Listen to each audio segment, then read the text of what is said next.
Como envelhecer com saúde e massa muscular?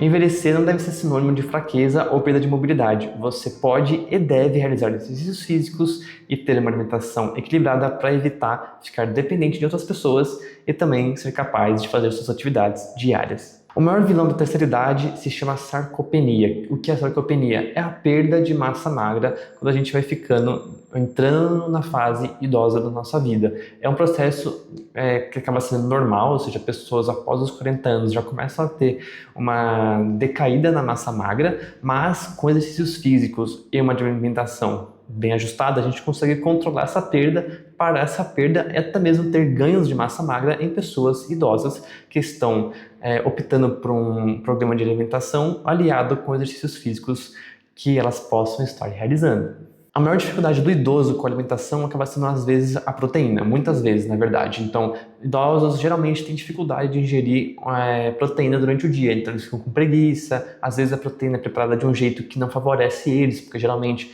eles fazem uso de algum tipo de prótese dentária, algum tipo de implante dentário, e eles não podem mastigar coisas muito duras. Geralmente, a proteína acaba sendo mais dura, então a gente tem que mudar o jeito de preparar alguns alimentos, coisas mais cozidas, um pouco mais moles, não muito duras e rígidas, tá bom? Então, mas é muito importante o idoso consumir proteína para ele ter um bom aporte proteico para os seus músculos que ele tem e que ele possa vir a ter no futuro também, porque o idoso, ao contrário do que as pessoas pensam, precisa de um pouco mais de proteína do que uma pessoa adulta normal. Então, o idoso ele tem dificuldade para comer proteína e precisa de mais, então é um caso um pouco mais complicado mesmo. Outros dois pontos que o idoso tem que prestar muita atenção é com relação a vitaminas também e com a ingestão de água, né? Porque vitaminas diversas, como por exemplo a vitamina D, elas são muito importantes para o seu fortalecimento ósseo e seu funcionamento geral do corpo. Então, idosos é muito comum não querer pegar sol ou ter dificuldade de ir até o sol, que é muito comum, então a gente tem sempre que fazer exames e ficar de olho em sinais e sintomas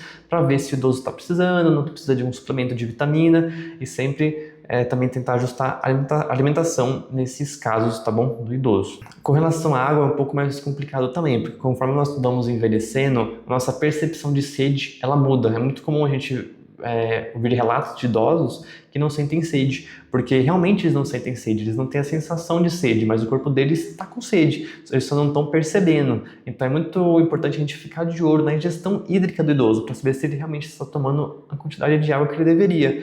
Mesmo que ele não está com sede naquele momento, se ele está muito tempo sem tomar água, tenta dar um incentivo para ele tomar um golinho de água, nem que seja 1, 2 golinhos, já vai fazer uma diferença no final do dia, tá bom? Então ele tem que sempre ficar constantemente monitorando a sua percepção de sede e ingestão de água, para não vir acarretar outros problemas no futuro também, como por exemplo problemas intestinais de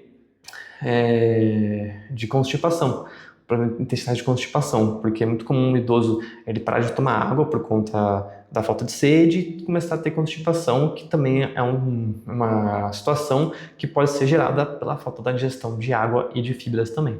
E uma das coisas mais importantes para o idoso é a atividade física. Então, se você conhece o idoso, tem algum tipo de idoso na sua família, estimule ele a fazer algum tipo de exercício físico, como, por exemplo, musculação, pilates, para melhorar a mobilidade. É muito importante, porque com esses estímulos de exercício físico, a gente consegue manter a massa magra do idoso e ele consegue ter a sua mobilidade preservada para fazer as coisas do dia a dia dele mesmo, e não depender de outras pessoas para fazer coisas que ele fazia sozinho, mas que talvez ele não pudesse fazer se não estivesse se exercitando e comendo de maneira adequada, tá bom? Então, estimule os idosos, se você tem algum idoso na sua família, conhece algum tipo de idoso, a fazer exercício físico e se alimentar de maneira adequada e não esquecer de beber água, tá bom? Então, se gostou do vídeo, curte, comenta e compartilha. Gostou das dicas? Você pode entrar em contato com o Dr. Gabriel Bock pelo Instagram, @gabrielbock.nutri. O sobrenome Bock se escreve assim, B-O-C-C-H-I, ok? E acompanhe diariamente as indicações de profissionais de saúde e bem-estar, comprometidos em compartilhar conhecimento de qualidade, aqui, no Saúde em 3 Atos.